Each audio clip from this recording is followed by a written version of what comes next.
என்ன செஞ்சாலும் தன்னுடைய இமேஜை வந்து கூட்டணும் அப்படின்னு சொல்லி அவர் சொல்லியிருக்காரு. ஆனால் அது முடியலை.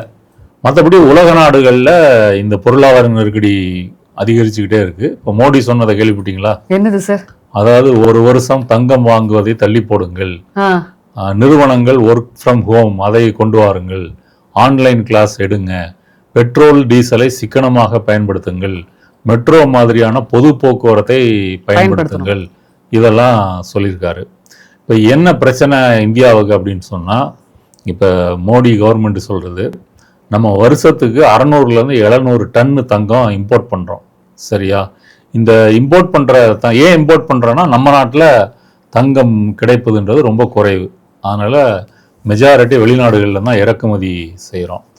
இது இறக்குமதி செய்கிறதுனால நம்முடைய டாலர் இருக்கு இல்லையா, ஃபாரின் ரிசர்வ், அந்த அந்நிய நாட்டு செலவாணி, அது நிறைய காலி ஆகுது. இந்த 800 டன்னுக்கு நீங்கள் டாலரில் தான் பணம் கொடுக்கணும்.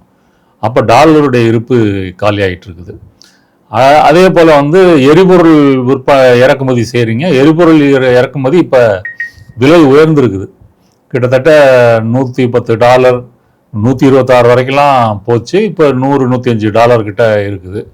அதற்காக நீங்கள் அதிகமான டாலரை கொடுக்க வேண்டியிருக்கு இது இறக்குமதி பண்ணுறதுனால.